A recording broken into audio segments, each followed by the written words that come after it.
James for three.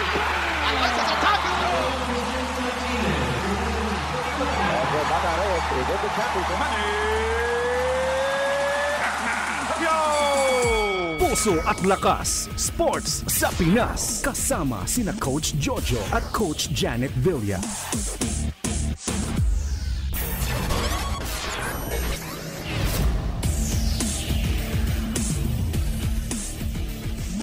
Isang mapagpalang Sabado sa inyo mga teammates. Ito po si Coach Jojo Villa ng Fellowship of Christian Athletes. At ito ang programang Puso at Lakas, Sports sa Pinas sa 702 DZAS, FEBC Radio TV. Welcome sa mga teammates natin na madalas makinig sa atin via DWAY 104.3 FM Care Radio sa Bicol, sa DXFE 1197, The Good News Radio sa Davao Region, sa DZRK 106.3 FM Radyo Kapit Bisig sa Palawan, sa DXAS 1116 Your Community Radio sa Zamboanga. Tayo rin po ay napapakinggan via online streaming sa Facebook page natin sa Puso at Lakas Sports sa Pinas, sa FEBC 702 DZAS o kaya sa febc.ph. Gusto ko lang po batiin ang mga kaagapay natin na madalas makinig sa atin, si Rosa Arigin, Ben and Maricar Loriaga, Julita Adamos, Jennifer Satingin, Kyle Joshua Tan, Nora Cancela, Faustina Habla, si Coach Glendino Gopez, Jocelyn Panagiton, Clarissa Mendoza, Imelda Garces, Epifanio Salvador, Raquel Santiago, Baby Navisaga, Nestor Ballesteros, and Edmond Villarreal. Alam niyo ba mga kaagapay na maraming players na sumikat sa PBA at sumisikat pa rin, no? Nandun pa rin sila sa PBA. Marami coming from the South. And pag sinabing galing sa South, Cebu, mostly Cebu, Davao, or yung General Santos, pag sinabing ang mga players galing sa South, ang lalakas ng mga katawan, talagang parang mga kabayo, no? Hindi lang 'yon, parang hindi sila napapagod, ang lalakas ng mga katawan. Our next guest is a former PBA player na galing from the South. Sa pagbabalik ng Puso at Lakas, Sports sa Pinas. Time out muna kapatid. Magbabalik ang Puso at Lakas, Sports sa Pinas. Gusto mo ba ng kwentuhan na mabilis lang? Parang coffee break. Kinig ka na sa Kapetira. Kwentuhang makabuluhan, kasama ang iyong kaibigan. Kinig na tuwing Sunday, 6:45 to 7 p.m. with Pastor Rolivic Tira. Dito lang yan sa 702 DZAS FEBC Radio TV.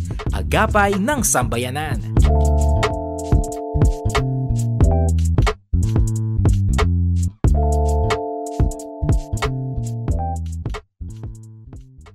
Sumasay papawi mula sa Maynila.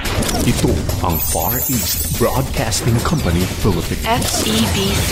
Himpilang 702 DZAS. Agapay ng Sambayanan. Pusong kampyon. Siya na nga, luha at galak. Mga sikreto ng marugdog na ensayo at pagtatagumpay sa larangan ng sports. Pusong kampyon.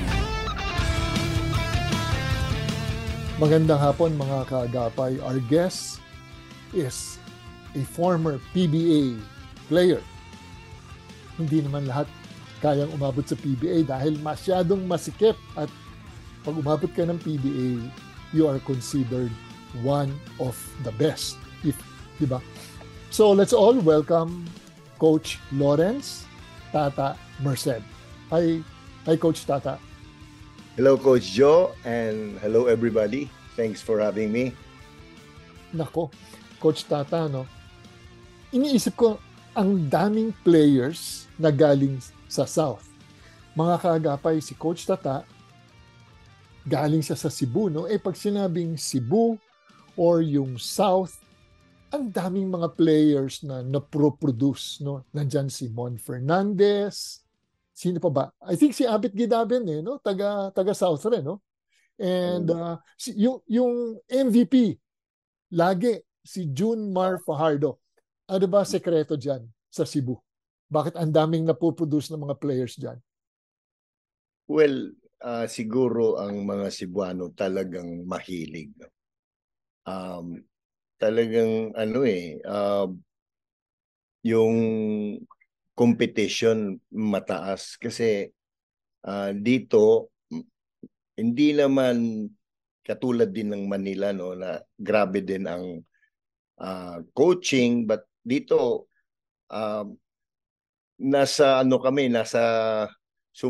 para bang after Manila kami na no, so ang daming eskwelahan at saka makita mo ang dami ring mga matatangkad na players. Biro mo si Fernandez galing dito, si Abet Gidamin galing dito, si Junmar Fajardo galing dito, si yung matangkad na isa si yung player ng Ginebra galing dito, 'di ba? So ang mga Cebuano malakas din ang mga katawan, no? Talagang dito, syempre pag hindi ka naman naglalaro sa eskwelahan, sa larong labas pa lang ako lumalaki ako, ang daming mga larong labas, no?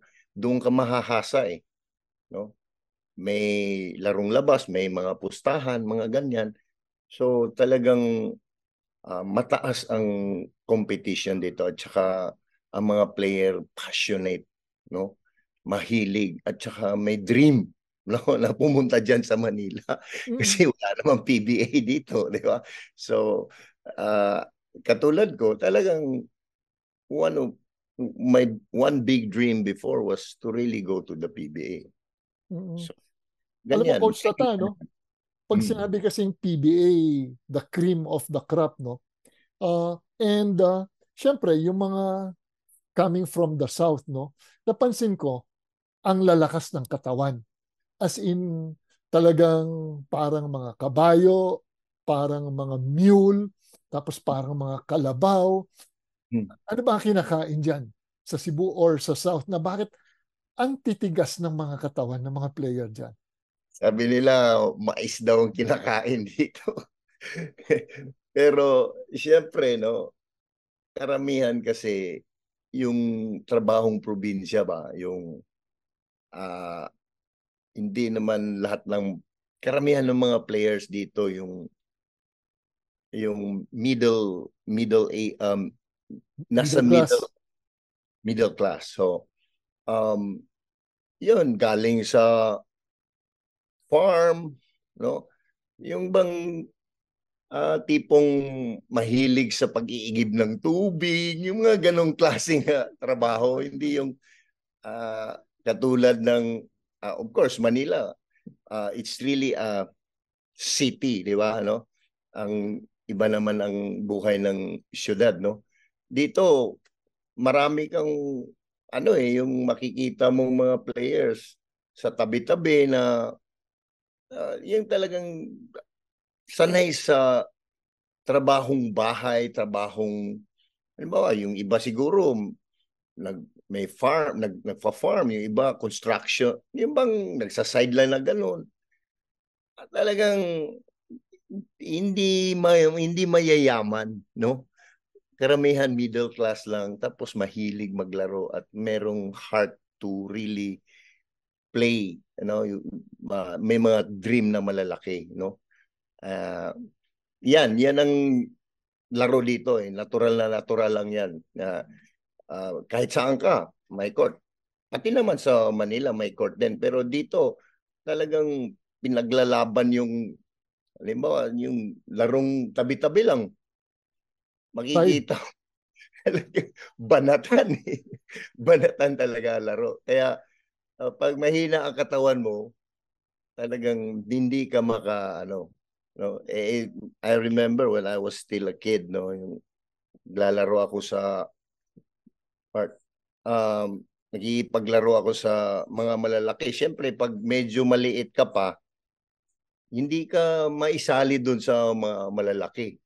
So, ang gagawin mo talagang para mapasama ako doon, talagang magsikap din ako, no? Kaya ako, when I was a kid, really, I played, no? In school, I played at home. Kasi gusto ko talagang makipagsabayan doon sa mga malalaki. Di ba? So, yan, nabatak ako. No? So, yun yung mga karamihan na nangyayari dito. Ano, para bang siguro parang sa States, 'di ba? Yung mga black, no? Makikita mo yung natural na natural sa kanila yung meron silang mga muscle. O kasi yun, sanay sa trabaho, no? Mm, Kasi hindi basketball. mm. I think So, Coach Tatano, ako tingin ko Coach Tatano, yung mga players na galing sa South, ah, sabi mo nga middle class or baka between lower and middle na sila yung mga nagtatrabaho sa farm, hmm, nagtatrabaho sa mga construction. Ibig sabihin at an early age, nagtatrabaho dahil hindi naman sila nabiyayaan na ang kanilang mga magulang ay mayayaman, 'di ba? So so they karamihan, had to they had to work, tama ba? karamihan ganyan. Oh. Meron din namang ah, mayayaman, lalo na ngayon, marami nang mahilig. Uh, pero karamihan talaga, majority is those kinds of people, no? Middle, even lower than the middle. So, talagang sanay sa physical na trabaho. Oh. So, gustong pumasok halimbawa sa eskwelahan para malibre sa tuition fee. Gustong maging varsity. Yun, para makatulong sa pamilya. Yung mga ganong klase. Mm-mm. Uh, that's the usual thing that's happening here. Mm-mm. Coach yung ba yung nangyari sa iyo na for you to make it sa varsity team, uh, you had to try out and at the same time para magkaroon ka ng scholarship and then eventually naglanding ka sa Manila. Tell us your story. Sa akin naman, dito sa amin, talagang mahilig kami sa laro. No? I have 4 brothers and only 1 sister. So, yung pang-apat ako panganay yung babae. So, yung dalawang mas matanda sa akin, they were varsity players also. So, doon ako nakikipaglaro sa kanila, even here at home, no? Hindi naman ako nagtrabaho sa labas. Talagang eskwela ako. Uh, uh, I was schooling in Colegio del Santo Niño, no? My father is a ship captain. Kaya blessed naman ako, hindi na ako kailangan magtrabaho sa labas para, to really, bubuhayan ko yung sarili ko. Yun lang, laro. At saka, yung kasi, nag-try out ako sa mini basketball. I was playing with my elder brother. Grade 3 ako. Ang elder brother ko, grade 6. Magaling maglaro yung elder brother ko. In fact, naging commercial player din siya. Tapos, pag labas ko sa eskwela, doon ako tumatambay kasama sila. Yung mga grade 6. So, shooting sila doon, laro-laro. Dahil kilala ko, yung kapatid ko nga medyo magaling din. So pinaglalaro nila ako, no? So ako naman talagang malakas ang loob ko na maglaro kahit na maliit pa ako kasi sanay na ako dito sa amin. Mayroon kaming kapitbahay na may basketball ring. Meron din kami sa loob ng bahay namin. So I was playing here during vacation, and then sa eskwelahan nung nag-try out ang mini basketball team ng Santo Niño, napasama ako 10 grade 6, isang grade 5 lang. Walang grade 4, ako lang ang grade 3. So, na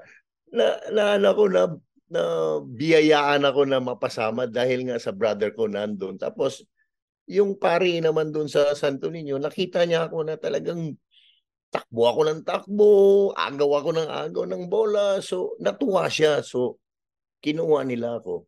Then, I was a part of the team that early, no? Nag-grade 4 ako, tuloy-tuloy yung paglalaro ko sa mini basketball team. Grade 5 hanggang grade 6, ako na ang captain ball. Oo, yun ang nangyari. And then Coach Tatano, from grade 6, biglang lumipat ka naman sa Manila, no? May high school ka, and then you decided to take your studies sa kolehiyo, and then ito yung nag-pave the way for you, no? To be given an opportunity to play na mataas na liga sa Manila. Yes.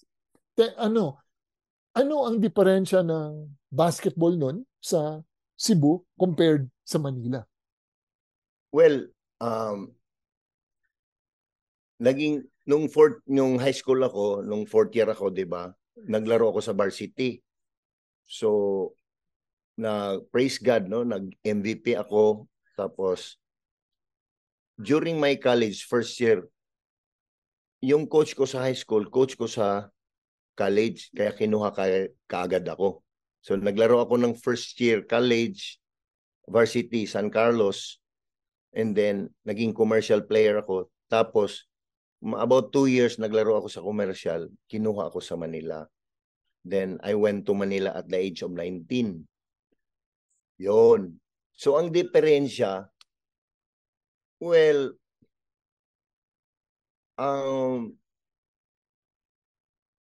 siguro konti lang, no? That time naman, hindi pa naman talaga that scientific sa Manila eh. Bihira pa yung mga coaches na pumupunta sa States, 'di ba? 1981.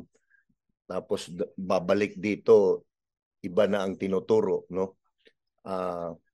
But ang medyo may lamang lang ng diskarte siguro ang taga Manila when it comes to coaching, pero konti lang.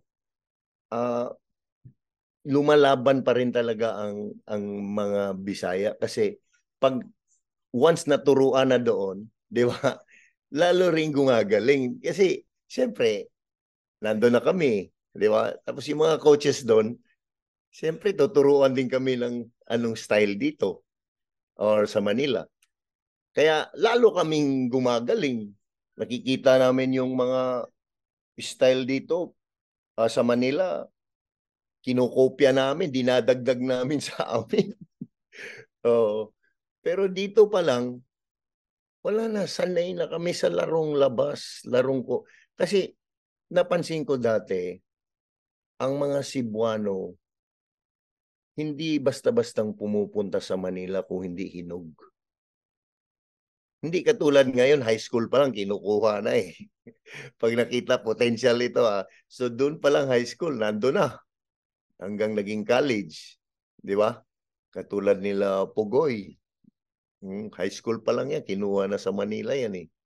Di ba? So kami, on our time, naku, pag hindi ka magaling talaga sa Cebu, ayaw kong pumunta sa Manila. Gusto ko, pag dating ko dyan, gamit na ako. No, yung kilalang-kilala na ako para hindi na ako dadaan pa sa, di ba, try out, yung mga ganun. Kung meron man, konti na lang, di ba? Hindi mo na kailangan magpahinog, no? And Coach Tata, no?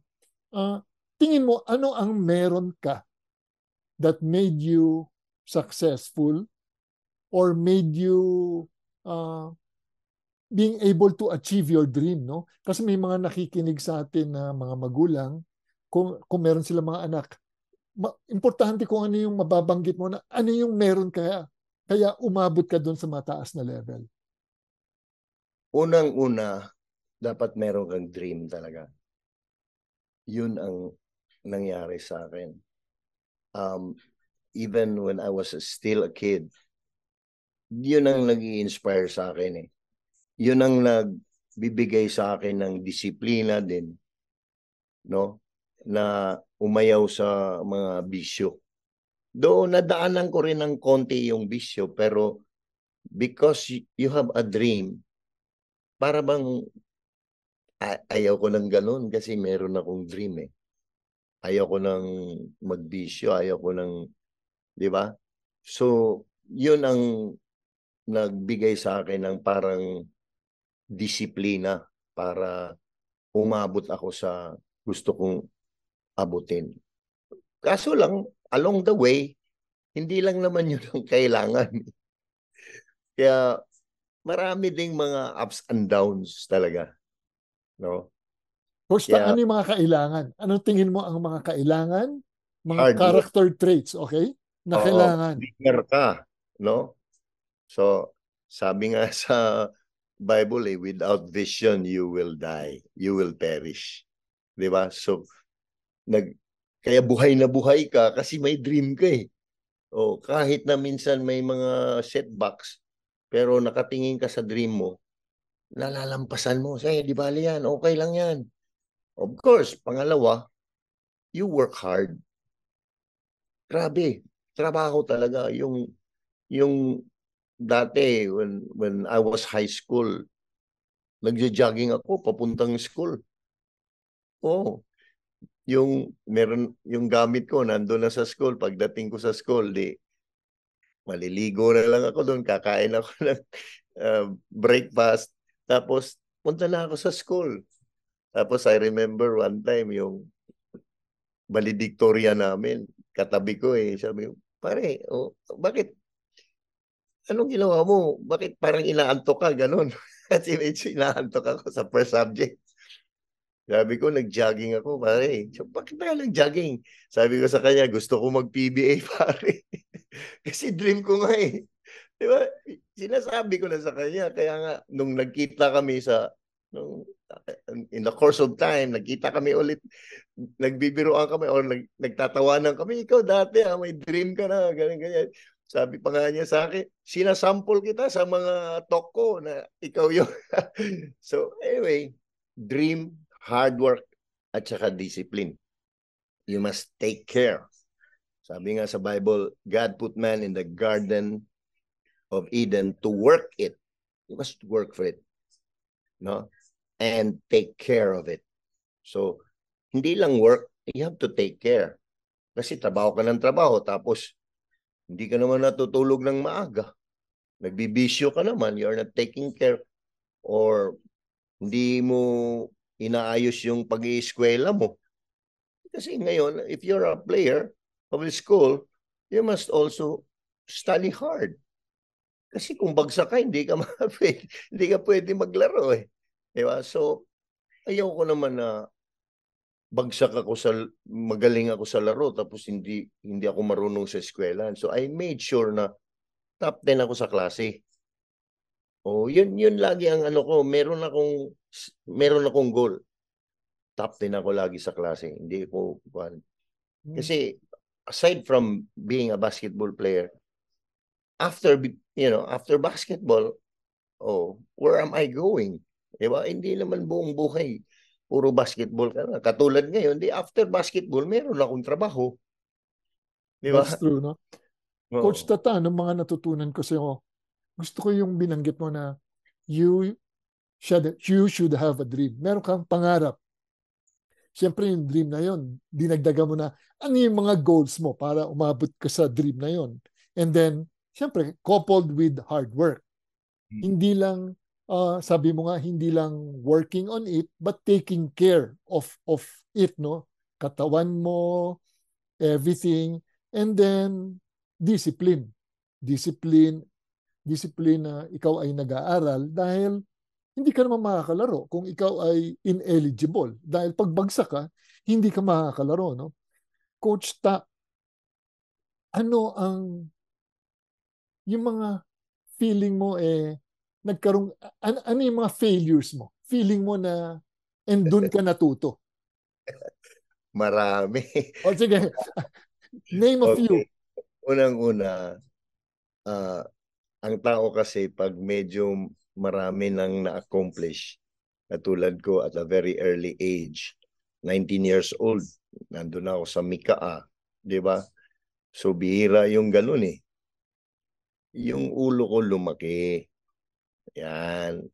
Yun ang hindi maganda kasi sabi nga sa Bible, ang mayabang babagsak, ang magpakumbaba iaangat ng Diyos. So bumagsak ako, di ba?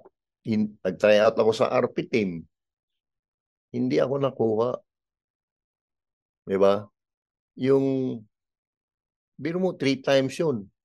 20 players na lang kami natira. Tapos hindi na ako nakuha sa 15. Kasi ang yabang ko eh. Yung bang very self-centered ka, gusto mo pag may usapan, yung sayo yung usapan, yung bang ikaw yung, di ba? Bida, ikaw yung parang star. Tapos, yun, yung magpapalate ka sa practice or yun, hindi ka nakikinig sa mga payo ng tulad ng brother ko dati. Meron siyang mga payo sa akin. Hindi ako masyado nakikinig sa kanya kasi ang tingin ko sa sarili ko, oh, ano bang na-accomplish mo? Bakit makikinig ako sa'yo? Tapos ako, eto na ako ngayon. Hindi. Hindi dapat ganun. Alam mo, kahit na mga bata dyan, pwede kang makakuha ng wisdom dyan eh. Di ba? So, yung brother mo who cares for you, kasi mas matanda sa akin yun. Yun, dahil doon, pag once mayabang ka, malilihis ka eh. Marami kang mga decision na hindi tama. Sample ko sa'yo, I was playing with Arellano under Coach Cholo Martin before. So ito mali ko Nung naglaro ako ng Arellano, ang ganda ng gamit ni Coach Cholo sa akin. Talagang ano niya, may trust siya sa akin, di ba? Kanya lang, dahil sa yabang ko, gusto kong lumipat doon sa Paul Jordan, which is Crispa before under Nat Canson. Kasi nandun yung mga RP team players. At saka si Coach Canson, siya yung RP team coach.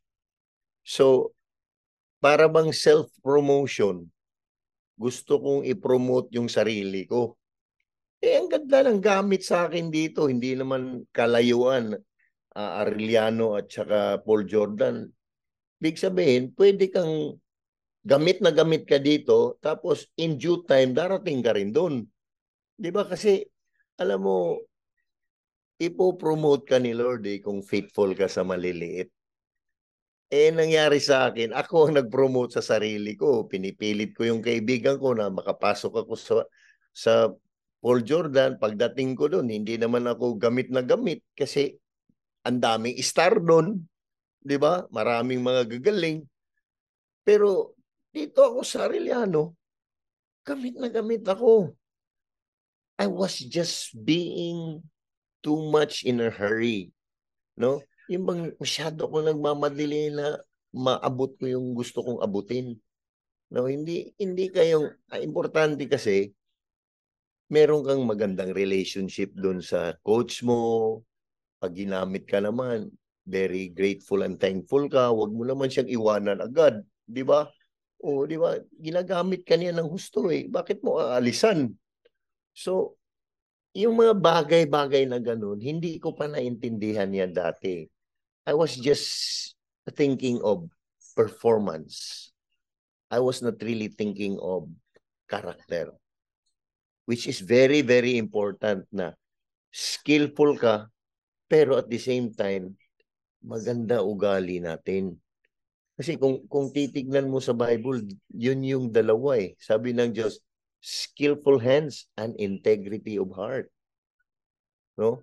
So kailangan talaga meron kang salamat na ginamit ka doon. Tapos in due time, ipopromote ka lang. Hindi yung parang igigiit mo talaga sarili mo para dumating ka doon. Wala sa timing. Diba? Siyempre, iba pag meron kang relasyon sa Diyos. Pag nag-pray ka, wala ako noon eh. Wala akong yung ganun ba yung, Lord, lilipat ba ako doon? O dito lang ako? Yung mga ganun. Wala kang mentor na nag-a-advise sa'yo ng ganyan. Importante yun eh. Yung mga advisor ka, di ba? In a lot of counsel, there is safety. Sabi sa Proverbs. Di ba? Lot nga eh. So dapat 2-3 mentor mo. Para pag sinabi ng isang mentor, tapos sinabi ng isa, oops, titimbangin mo. O, di ba? So, guided ka. Guro, ako lang mag-isa doon sa Manila. I was there. Wala, ang parents ko nandito. Talagang, I was so independent na sobrahan. Iba talaga pag may mentor ka. Iba ang meron kang advisor. Lalo na pag godly advisor. No? Yung mga presidente nga may mga advisors eh. Diba? So, iba yon. So, you listen, especially for those people na godly at saka may experience. Doon ka makikinig sa kanila. Yung bang nadaanan nila yon. And then, hindi lang isa, 2-3 advisor mo. So, ang napaka-importante yun. So, yun yung mga mali ko.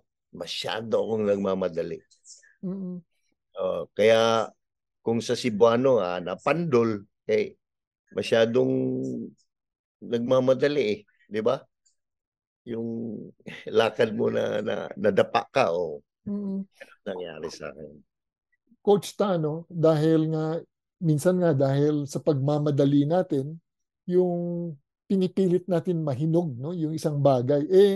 Pag pinilit mahinog, minsan nasisira eh. Di ba? Dahil wala sa timing eh. Wala sa God's timing, no? But it was also during that time na maybe you humbled yourself and then I think how were you able to recover from that situation na ikaw ay you wanted to be there pero may timing lahat eh. And I think kaya hindi binigay sa iyo dahil baka una mapapasama ka, no? Pag binigay, baka lalong, sabi mo nga, malaki ulo, baka lalong yumabang, no? Baka hindi kumasa sa pintuan yung ulo, no? May kasabihan na gano'n, no? But I think the Lord has plans, no? But instead of RP team, He opened a door. Ano ba yung pintuan na yun na binigay sa'yo ng pagkakataon ng Panginoon? Yan, no? Naging PBA nga ako, di ba? So, pero bago dyan, ganito nangyari. I was not able to make it to the RP team, di ba? So, bagsak, di ba? Hindi lang yun. Napunta ako sa mga bisyo. Okay? So, pride comes before a fall. Yung grado ko, yung pag-ieskwela ko, napabayaan ko na. Di ba? Kasi ang iniisip ko, pag magandang basketball ko, para bang yung eskwela, ganado ako. Pero pag hindi maganda, so na-discourage ako na napunta ako sa mga bisyo. Di ba? Inom, sigarilyo, marijuana. Yun yung bagsak talaga. No? There was even a time na parang gusto ko mag-suicide, mga ganong bagay na ba, yung walang-wala na ako noon. Kasi 3 times nangyari sa akin eh. Biro mo, siguro hindi ka makuha ng 1 time, okay lang. Pero 3 times nangyari sa akin. So, I really fell, no? To the point na wala na kaming makain. sa Manila. And that really alarmed me. That really woke me up and just realized things. And then that was the time I really knelt down before the Lord and I asked Him 3 things. Lord, make me go to the PBA. Yung masinsina na. Yung talagang ginakausap mo siya heartily. At sabi ko pa Lord, I want to play for your glory. Hindi ko alam. Biblical pala yung sinabi ko. I felt led by the Lord that time. No? So, pangalawa, sabi ko, Lord, gawin mo naman akong pag-graduate. Oh, what is life pala? What is life? Lord, gulong-gulo na ako. Hindi ko alam kung saan ako pupunta. Ano ba ang formula sa life? Pangatlo, sabi ko, Lord, gusto kong graduate. 4th year. 4th year na ako sa Adamson 1 year na lang. So, after basketball, meron kang fallback, di ba? Kung wala na ako sa laro, meron akong trabaho, may course ako na graduate ako. So, 3 years, hindi ako nakuha sa RP team. But sabihin ko sa'yo, wala pang 3 months or siguro 3 months. Nasa PBA na.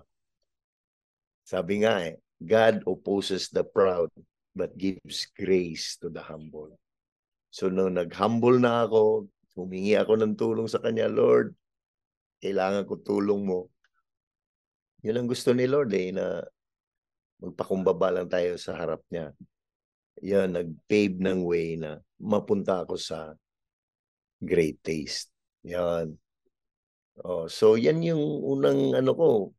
Pero nung nandoon naman ako sa great taste, na-connect na naman yung pangalawa kong iningi sa Lord. Kasi honestly, during that time, hindi na ako naglalaro kung hindi ako nakamariwana. Nagbibisyo na ako, nasanay na ako Tapos, nung naglaro na ako sa PBA, first 3 games ko, palpak ako. When I tried it out for great taste, nagulat si Dalupan sa akin, kaya nga kinuha ako Kasi, honestly lang, pababa yung katawan ko, pero yung galing ko sa laro, dahil meron kang mariwana, ganun, andun. Kaso lang, ang katawan ko pababa, pabagsak. So, nung nandun ako sa Manila, para bang sinabi ng Diyos, sige, papasukin mo na kita para makilala mo ako na mabuti ako na Diyos. Pagdating ko naman doon, siya naman ang nagsabi sa akin, you are asking for life, I will teach you about life. First 3 games ko, second quarter ako ginagamit ni Coach. Siyempre, pagpasok mo, wala na yung marijuana. Bagsak na. Parang sober ka na. Yung pasok ko, laro, di na ako marunong maglaro. Kasi nasanay ako sa yung meron ka Naku, palpak ang laro ko. Galit na galit si Dalupan sa akin. Sabi niya, ano ba, sinisiraan mo yung sarili mo Kuti, Coach, laban ako, Coach, laban. Kinabukasan, practice na namin. At then, nagdating sa scrimmage, binangko niya ako, nandun lang ako sa tabi. Awang-awa ako sa sarili ko. Wow, ano ba nangyari dito?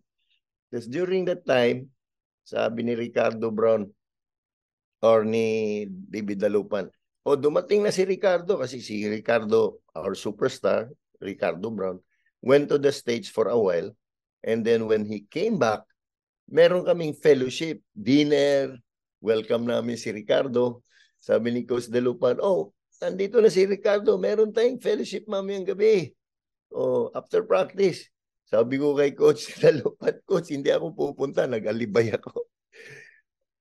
Kasi Coach, marami akong, may sinabi ako sa kanya, tapos narinig ako ni Joel Banal.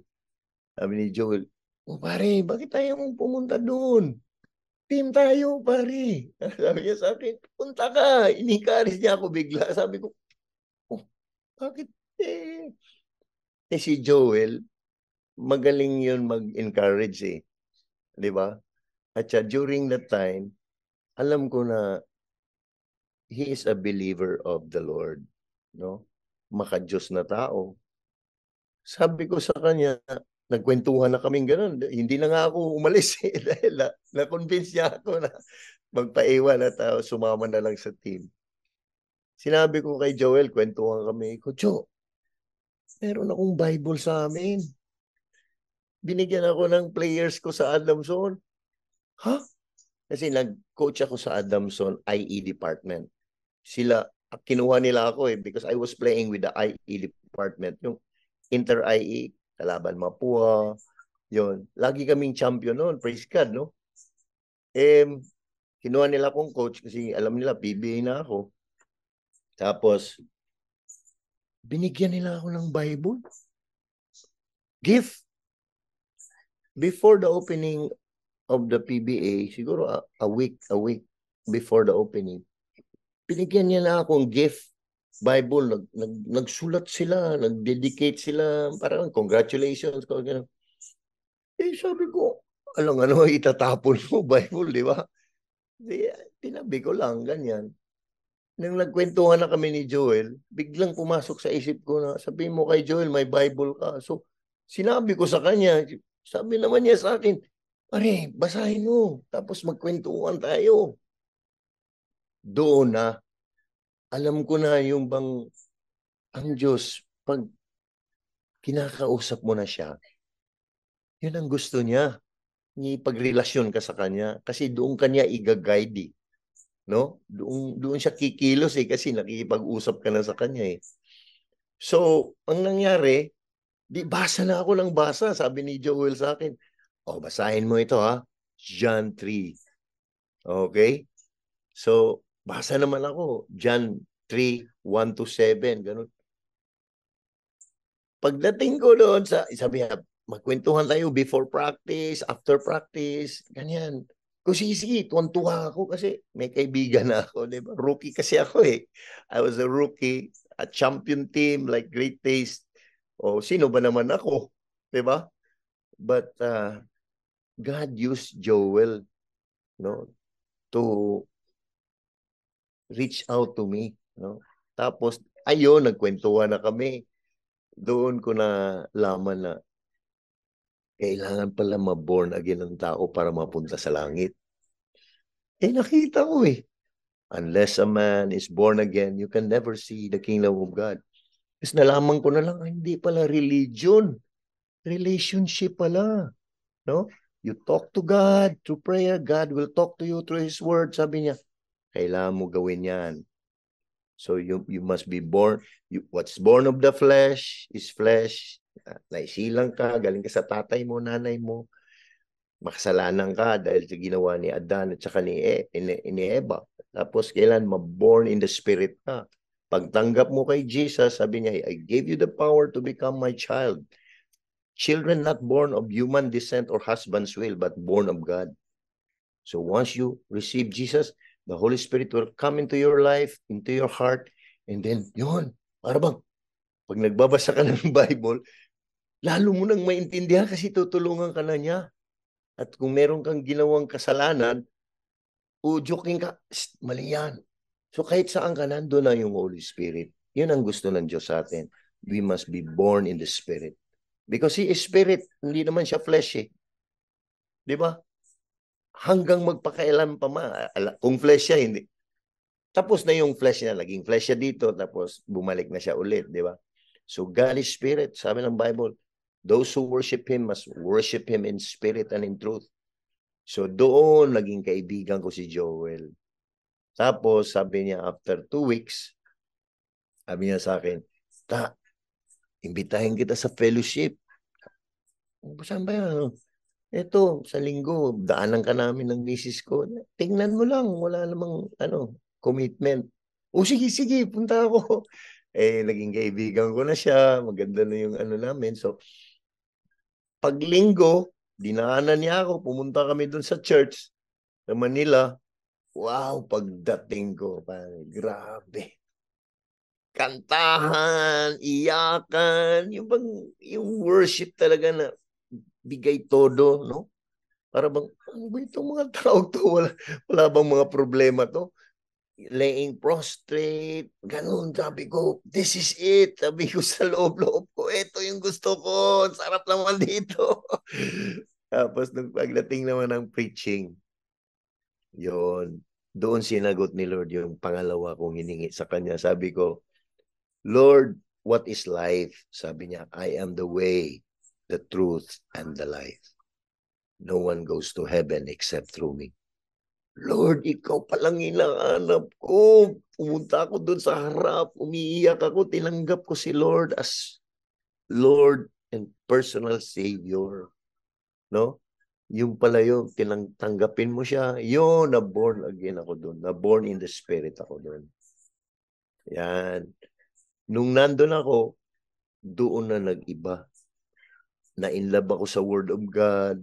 Yung bang, sarap magbasa. Kasi sabi ng Bible yung Word of God, ang natural mind, hindi makaintindi niyan. Kailangan mo ng spiritual discernment. Once the Holy Spirit comes into your heart, meron kang wow, di ko nakita dati ito. Ganun mangyayari. Lalo mong naintindihan kasi tutulungan ka na ng Diyos. Kaya, sarap, no? Kami ni Joel, lalo kaming naging close, naging kumpare ko siya. Di ba? So, ang laro ko naman, unti-unting bumabalik. Unti-unting bumabalik. So, nag-adjust din ako, no? But, hanggat dumating yung point na tinawag niya na ako, yun yung pangatlong hiningi ko kay Lord. Lord, gusto ko maging engineer. On the course of time na punta ko sa fellowship, kasi nandun ako lagi ako nagpe-pray, there was a time na umiiyak ako, nanood ako sa TV, ng TV, no? Tapos nakita ko may nagpe-preach doon. Yung nagpe-preach, ang lakas ng preaching, di ba? Umiiyak ako. Nakikita ko yung sarili ko, nagpe-preach ako. Kasi, kung hindi nyo alam, nung I was 4th year high school, praise God, no, nag-MVP ako, nag-champion kami sa Inter-Catholic Schools dito sa Cebu. Meron akong isang award. Orator of the Year ako sa school. So, yung dalawang yon, oration at saka sports, umiiyak ako. Sabi ni Lord sa akin, I can hear, because there is a verse in the Bible that says, for I know the plans I have for you, declares the Lord.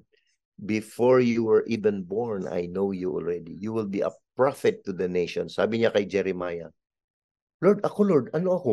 Sabi ko, ano bang plano mo sa akin, Lord? Sabi niya, I don't want you to become an engineer.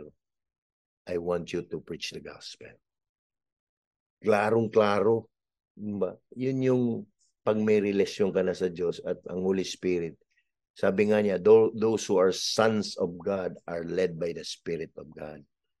Ililid ka na ng Holy Spirit Lalo na pag nag-obey ka, lalo mong makita yung leading niya sa buhay mo. So yun, alam ko na hindi pala ako maging engineer. Kaya later on, I went to Bible school. Di ba? Naging coach ako. Kasi marami akong dinaanan na mga maling desisyon sa buhay ko na nandun pa rin kahit na naging Christian ako. And then, that's why 1991 yata, nag-decide na ako na maging coach.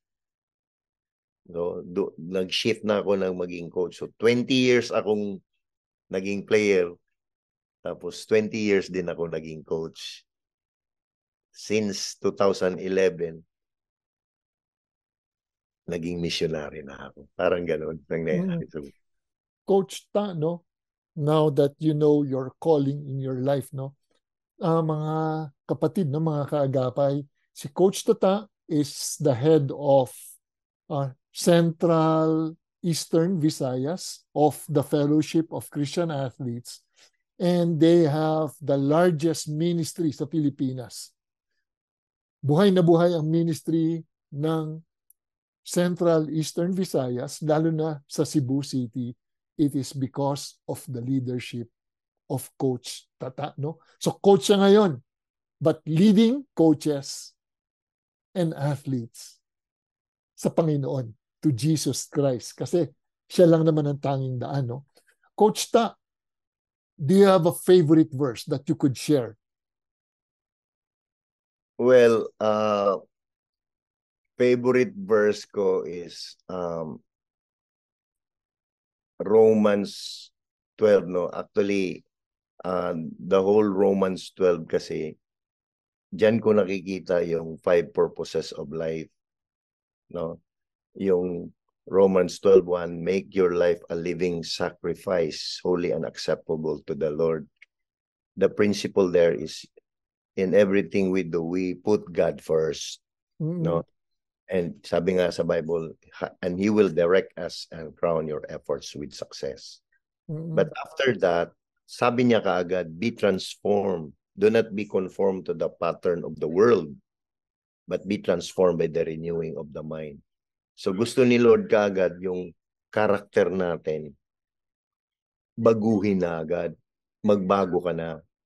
Tulad ko, dati akong mayabang, grabe, katakot-takot na i-allow ni Lord na magyabang ka ulit, tapos pipiliin mo na ngayon, magpakumbaba ka na. Yung ganun ba? So, the Lord continue to transform, no? Wala naman ang katapusan niya, no? Talagang kuan. Kasi minsan, natitempt tayo na magyabang ulit, ganun. But alam mo na character. The Lord wants you to have a character like Jesus. Sabi nga niya, you will be conformed to the image and likeness of the Lord. Yun ang pinaka-purpose niya. Yung Romans 12:3-8 naman, doon siya nagsasabi ng talent, ng skill mo. So bago niya sinabi yung skill at saka talent, sabi niya, unahin mo muna yung ugali mo.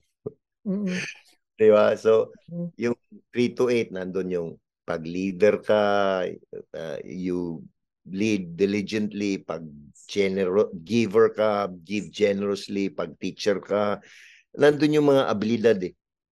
But una, ugali muna, tapos gusto niya magkaroon ka ng skill, of course. Ano tayo mabubuhay dito kung wala tayong linya kung saan tayo, di ba? Coach Ta, no? Yung unang binanggit mo, syempre, number 1 is character, no? And then, from character, it would bibigyan ka naman ng Panginoon ng skill, no? And may binanggit ka, no? And I would like to share this verse, no? Yung James 4:6. And I think this was a hard lesson for you. And the lesson is, God opposes the proud, but gives grace to the humble. Sa iba, God opposes the proud, but shows favor to the humble. And si Coach Tata, no? He humbled himself. Sabi niya, Lord, suko na ako. Ikaw na, Jesus, ang magiging Diyos ng aking buhay. I want you to be not only my Savior, but I want you to be the Lord of my life. Thank you, Coach Tata, no, for sharing your life. Thank you for sharing your testimony. And for telling people na have a dream, have a goal, work hard, be disciplined, and kailangan kilala mo ang Panginoon. Kasi without God's leading in your life, sabi nga sa John 15 sabi ni Jesus, no, apart from me, you are nothing. So dikit lang tayo sa Panginoon. Maraming salamat sa inyong pakikinig. Ito po si Coach Jojo Villa ng Fellowship of Christian Athletes at inyong napakinggan ang programang Puso at Lakas Sports sa Pinas sa 702 DZAS, FEBC Radio TV, agapay ng sambayanan, membro ng KBP. Kapisanan ng mga broadcaster ng Pilipinas, magandang Sabado po sa inyong lahat. Thank you, Coach Ta. Thank you rin, Coach Joe, at sa inyo lahat na nakikinig ngayon. God bless you all. Puso at Lakas, Sports sa Pinas. Pinas. Pinas. Pinas. Pinas. Pinas.